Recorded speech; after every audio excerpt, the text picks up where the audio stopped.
ढंग जान लिया। इसका मतलब कि वो कोई विज्ञान है जो हजारों साल पहले भी बिना इंस्ट्रूमेंटेशन के ये सुनिश्चित करता था अमुक दिन, अमुक तिथि, अमुक पल, अमुक नक्षत्र में ग्रहण लगेगा।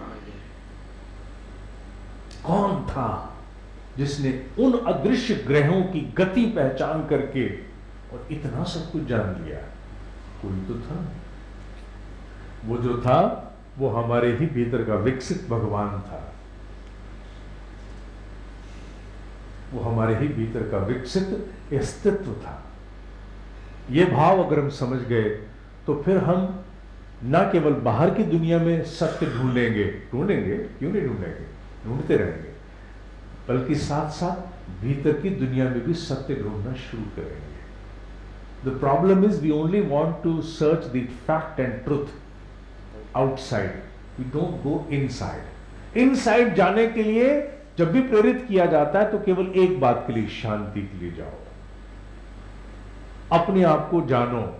अपने आप को जानो के साथ आज का व्यक्ति एक प्रश्न पूछना चाहता है, वाई? तो उसके लिए उत्तर एक ही है, बाहर की जीवन की सारी समस्याओं के समाधान भीतर हैं। मेटलर्जी का भी हो, एस्ट्रोनॉमी का हो, मेडिसिन का हो, एस्ट्रोनॉमी, एस्ट्रोलॉजी, कुछ भी हो, सबके समाधान भीतर भी उपलब्ध हैं। इसलिए जब भी कभी निकलो तो समाधान दोनों तरफ ढूंढो, भीतर बाहर दोनों। रोग हो तो चिकित्सा के लिए बाहर भी प्रयास करो, साथ साथ भीतर भी प्रयास करो।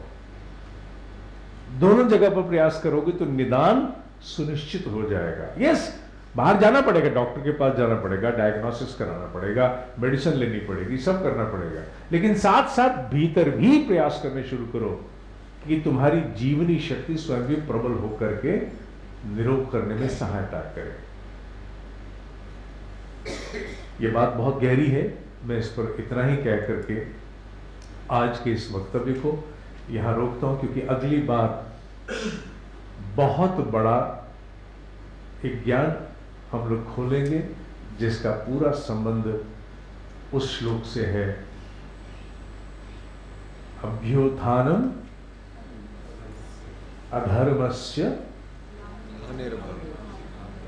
अब आप जानते हैं, अगली बार इस श्लोक पर आएंगे और इस बार पूरी सुनिश्चितता करते हैं अगली बार हो, क्योंकि पिछली बार जब इस श्लोक पर आए थे तो उसके बाद कार्यक्रम डिस्कंटिन्यू हो गया था।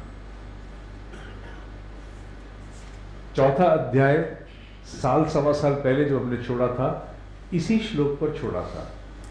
इसका मतलब यहां कोई बैरियर है। तो सब लोगों से मैं विनती करता हूं, जो लोग वाकई गीता के साथ इस अध्ययन से जुड़े हैं, वो अगली पासेज तक रोज 11 गायत्री मंत्र इस बात के लिए जपें कि अब ये हम बाधा पार कर जाए। आज से शुरू कर दीजिए। जो लोग अंदर से जुड़े हैं, 11 गायत्री महामंत्र वो अगली पासेज तक जपें, जिससे कि हम इस बाधा को पार कर जाएं।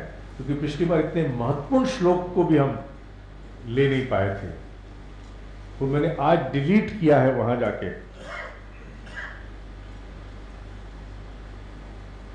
अगली बार उसको लूंगा हाथ में। यहां नीचे का वाक्य जो था उसको मैंने डिलीट किया है। इसलिए डिलीट किया है क्योंकि उसमें यह लिखा था कि अगली पासद से इस महत्वपूर्ण श्लोक को लेंगे, और अगली बार उसके नीचे एक और स्लाइड लगाई थी कि अगली पासद से हम अपनी पासद के विषय को गीता से बदल करके दूसरे विषयों पर ला रहे हैं। तो इसलिए 11 गायत्री मंत्र बनते हैं, अगली पासद तक आपने करना है। आज के लिए मुझे इतना ही कहना था। ओम शांति शांति।